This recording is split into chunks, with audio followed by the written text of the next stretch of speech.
అనిల్ అన్న కూడా ఏమన్నా పేరు అనిల్ ఉపేంద్ర చూడు.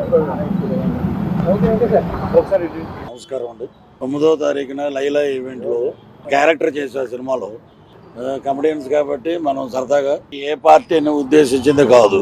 పార్టీది మాట్లాడాలంటే పొలిటికల్ వేదికలు సపరేట్ ఉంటాయి.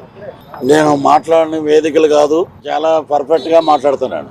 దీన్ని వైఎస్ఆర్సీపీ సోషల్ మీడియా సినిమా పక్కన పెడదాం. బూతులు ఇంట్లో వాళ్ళ మీద, చనిపోయిన తల్లి మీద అసహ్యకరమైన సభ్య సమాజం తలదించుకునే విధంగా మాటలు మాట్లాడి వేరే చోట ఉన్నారు, దగ్గరుండి హాస్పిటల్కి వెళ్ళి చెకప్ చేయించుకుని స్టిల్ హాస్పిటల్ బెడ్ నుంచి వస్తున్నారు. ఇదేనా మీ పార్టీ నాయకుడు? తల్లిని తిట్టండి, పిల్లాన్ని తిట్టండి, చెల్లిని తిట్టండి, ఇవి నేర్పారా మీకు? ఎవరో పులివెందల వైఎస్ఆర్సీపీ యూత్ అంటే ఒక అతను, ఇంకొక అతను అనిల్ పేరు, ట్విట్టర్లో, ఫేస్బుక్లో, వాట్సాప్లో నా నెంబరు పోస్ట్ చేశాడు. చాలా క్రైమ్ అండి అది. దాని మీద సైబరాబాద్కి నేను కంప్లైంట్ చేశాను.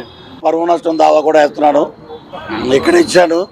ఆంధ్రాలో మా హోమ్ మినిస్టర్ వంగలపూడి అనిత గారికి కూడా కంప్లైంట్ ఇస్తున్నానండి. అక్కడ కూడా సినిమాలో కంటెంట్ బాగుందనుకోండి, సూపర్ హిట్. నేను చూడొద్దు సినిమా అంట మీరు మానేస్తారా? ఎవరికి ఇప్పుడు నా ప్రొఫెసర్ నాగేశ్వరరావు గారు మాట్లాడారు, పృథ్వీరాజ్ మాట్లాడకుండా ఉంటే లైలా సినిమా గురించి ఇంత పబ్లిసిటీ లేదు.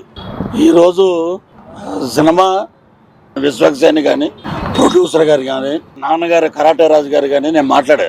They are very happy. ఇది ఎందుకు మధ్యలో? సో సినిమా పరంగా 14 రిలీజ్ అవుద్ది. Super duper hit cinema. రాజకీయంగా నా మీద, నా ఆరోగ్యాన్ని, నా వ్యక్తిగత ఇమేజ్ని డ్యామేజ్ చేశారు కాబట్టి మా లాయర్ ద్వారా, మా హోమ్ మినిస్టర్ గారి ద్వారా డెఫర్మేషన్ సూట్ వేస్తాను. ఇక మీదట ఎవరి జోలికి పోవద్దు, నా జోలికి అని కాదు. ఇలాగా ఇంట్లో ఉంటే అమ్మాయి మీద ఒకప్పుడు మా జీవితాలతో ఆడుకున్నారు. వాళ్ళకి ఎంత జరిగినా కూడా ఇంకా బుద్ధి రాల. ఇప్పుడు మీ బర్త్డే 11వ తారీఖు అన్నావు అనుకో, పృథ్వీరాజ్ 11 అన్నాడు, మమ్మల్ని ఎలా అన్నాడు అలా అంటారు. 11 అంటే మీకు ఎందుకు అంత ఒలుగు? ఉన్నది ఉన్నట్టే మాట్లాడాం మేము. అది సినిమాని సినిమాగా చూడండి, సినిమాని ప్రేమించండి. హీరో ఎంత కష్టపడ్డాడో మాకు తెలుసు, గౌరవించండి, సినిమాని హిట్ చేయండి. ఎదవ నీచమైన రాజకీయాలు ఉంటే పృథ్వీరాజు పొలిటికల్ సినిమా ఒకటి చేస్తాడు, అప్పుడు చూసుకుందాం, అప్పుడు మాట్లాడదాం. ఇలాగా చిల్లర రాజకీయాలు చేయకండి. 11 గొర్రెలు అనేది లాస్ట్ చివరి వరకు ఉన్నాయా లేదా? అసలు ఏంది ఆ కాన్సెప్ట్? ఏంది ఒక సినిమా ప్రమోట్ చేయడానికి కమెడియన్ రకరకాలుగా మాట్లాడతారు. చాలా వేదికల మీద చాలా మంది మాట్లాడారు. ఇక్కడ దొబ్బుదాలి ఎక్కడ వచ్చిందంటే, ఇది వరకు మా పెళ్ళం, అది వైసీపీ పెళ్ళం, జనసేన వెళ్ళిపోయింది. వాడి మాట గట్టిగా ఉంటది. మేము ఈస్ట్ వెస్ట్ నుంచి వచ్చాం, ఎటకారం ఉంటది.